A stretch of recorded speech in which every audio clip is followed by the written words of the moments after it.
श्री उमापति महादेव की जय। श्री लक्ष्मी नारायण भगवान की जय। नवग्रह देवताओं की जय। शनिदेव महाराज की जय। प्रिय भक्तों, आज हम इस वीडियो में शनिवार व्रत कथा सुनेंगे। तो आइए शुरू करते हैं। उससे पहले आप सभी प्रेम से बोलिए शनिदेव महाराज की जय। नवग्रह देवताओं की जय। एक समय स्वर्गलोक में इस बात पर विवाद छिड़ गया कि 9 ग्रहों में से सबसे बड़ा कौन है। यह विवाद इतना आगे चला गया कि यह एक युद्ध की स्थिति बन गई। इस बात के निष्कर्ष पर पहुंचने के लिए सभी देवता देवराज इंद्र के पास पहुंच गए और उन्होंने कहा, हे देवराज, अब आप ही निर्णय करें कि हम सब में सबसे बड़ा कौन है। देवताओं द्वारा पूछे गए इस सवाल से देवराज इंद्र उलझन में पड़ गए। तब इंद्रदेव ने कहा कि मैं इस प्रश्न का उत्तर नहीं दे सकता हूँ, मैं असमर्थ हूँ। इस सवाल का जवाब पाने के लिए वह सभी पृथ्वी लोक में उज्जैनी नगरी के राजा विक्रमादित्य के पास गए। तब राजा विक्रमादित्य के महल पहुंचकर सभी देवताओं ने प्रश्न किया। इस पर राजा विक्रमादित्य भी असमंजस में पड़ गए। वो सोच रहे थे कि सभी के पास अपनी अपनी शक्तियां हैं, जिसके चलते वो महान हैं। अगर किसी को छोटा या बड़ा कहा गया तो उन्हें क्रोध के कारण काफी हानि हो सकती है। इसी बीच राजा को एक तरीका सूझा। उन्होंने 9 तरह की धातु बनवाई, जिसमें स्वर्ण, रजत, कांसा, ताम्र, सीसा, रांगा, जस्ता, अभ्रक व लोहे शामिल थे।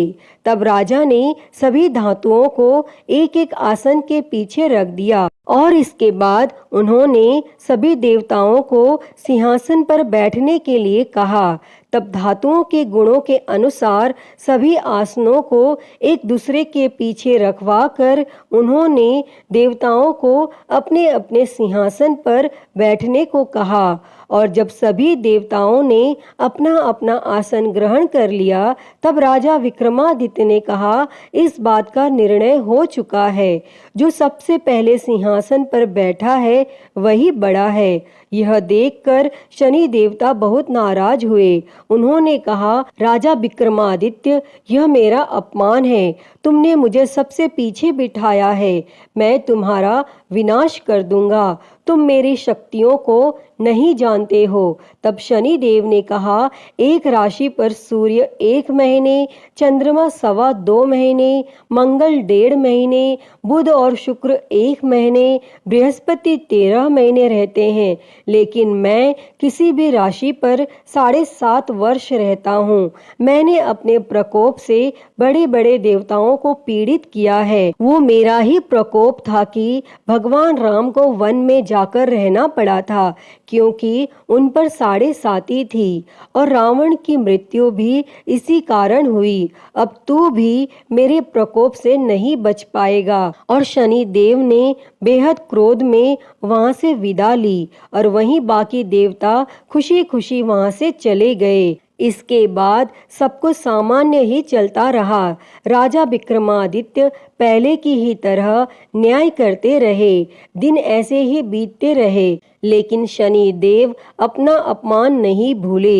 एक दिन शनि देव बदला लेने के लिए घोड़े के व्यापारी के रूप में राज्य पहुंचे। जब राजा विक्रमादित्य को इस बात का पता चला तो उन्होंने अपने अश्वपाल को कुछ घोड़े खरीदने के लिए भेजा। जब अश्वपाल लौट आया और राजा को बताया कि घोड़े बेहद ही कीमती हैं, तब राजा ने खुद जाकर एक सुंदर और शक्तिशाली घोड़ा पसंद किया और उसकी चाल देखने के लिए घोड़े पर सवार हो गए। जैसे ही राजा विक्रमादित्य घोड़े पर बैठे, वैसे ही घोड़ा बिजली की रफ्तार में दौड़ पड़ा।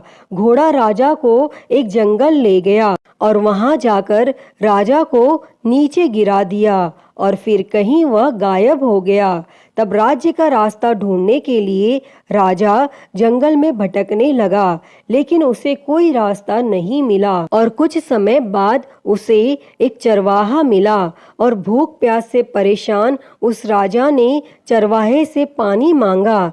चरवाहे ने उसे पानी दिया और राजा ने उसे अपनी एक अंगूठी दे दी। तब रास्ता पूछकर राजा जंगल से निकल गया और पास में ही मौजूद एक नगर में पहुंच गया। और एक सेठ की दुकान पर राजा ने कुछ आराम के लिए रुका और वहां सेठ से बातचीत करते हुए उसने बताया कि वह उज्जैनी नगरी से आया है। तब राजा कुछ देर तक उस दुकान पर बैठा। जितनी देर वो वहां बैठा, सेठ जी की काफी बिक्री हो गई।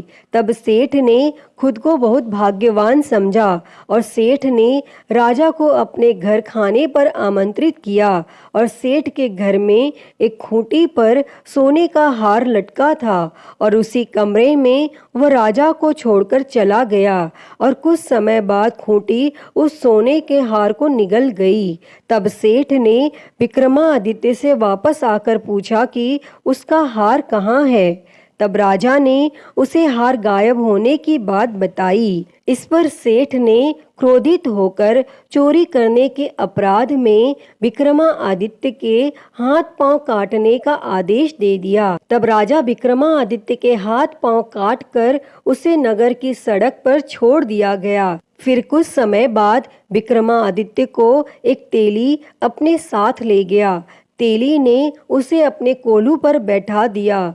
वह पूरा दिन बैलों को आवाज देकर हाँकता था और विक्रमादित्य का जीवन इसी तरह यापन होता रहा। और उस पर शनि की 7.5 थी, जिसके खत्म होने पर वर्षा ऋतु शुरू हुई। एक दिन राजा मेघ मल्हार गा रहा था।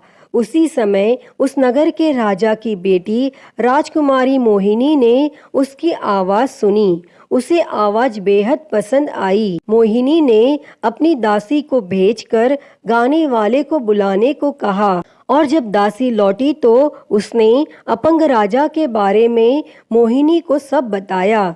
लेकिन राजकुमारी उसके मेघ मल्हार पर मोहित हो चुकी थी और अपंग होने के बाद भी वह राजा से विवाह करने के लिए मान गई। जब मोहिनी के माता पिता को इस बात का पता चला तो वो हैरान रह गए। तब रानी ने अपनी बेटी को समझाते हुए कहा कि तेरे भाग्य में किसी राजा की रानी का सुख है, तू इस अपंग से क्यों विवाह करना चाहती है। लेकिन समझाने के बावजूद भी राजकुमारी अड़ी रही और अपनी जिद को पूरा कराने के लिए राजकुमारी ने भोजन छोड़ दिया। तब अपनी बेटी की खुशी के लिए राजा रानी अपंग विक्रमादित्य से मोहिनी का विवाह कराने के लिए तैयार हो गए और दोनों का विवाह हुआ और वह तेली के घर रहने लगे। और उसी दिन विक्रमादित्य के सपने में शनि देव आए। उन्होंने कहा कि देखा तूने मेरा प्रकोप। तब राजा ने शनि देव से उसे क्षमा करने को कहा और उन्होंने कहा कि जितना दुख आपने मुझे दिया है उतना किसी और को मत देना। तब इस पर शनि देव ने कहा, राजा, मैं तुम्हारी प्रार्थना स्वीकार करता हूँ। जो कोई व्यक्ति मुझे पूजेगा, व्रत करेगा और मेरी कथा सुनेगा, उस पर मेरी कृपा दृष्टि हमेशा बनी रहेगी। सुबह जब राजा विक्रमादित्य की नींद खुली तो उसने देखा कि उसके हाथ पांव वापस आ गए हैं और उन्होंने मन ही मन में शनि देव को नमन किया। और राजकुमारी भी विक्रमादित्य के हाथ पैर देखकर हैरान रह गई। तब राजा ने शनि देव के प्रकोप की कथा सुनाई और जब सेठ को यह बात पता चली तो वह तेली के घर पहुंचा। उसने राजा विक्रमादित्य से उनके पैरों में गिरकर माफी मांगी। तब राजा ने सेठ को माफ कर दिया और सेठ ने राजा से उसके घर जाकर भोजन करने के लिए कहा। और भोजन करते हुए अचानक से ही खूंटी ने हार उगल दिया और सेठ जी ने अपनी बेटी का विवाह भी राजा के साथ कर दिया और सेठ ने उसे स्वर्ण आभूषण धन आदि देकर राजा के साथ विदा कर दिया। तब राजा विक्रमादित्य अपनी दोनों पत्नियों यानी राजकुमारी मोहिनी और सेठ की बेटी के साथ अपने राज्य उज्जैनी पहुँचे।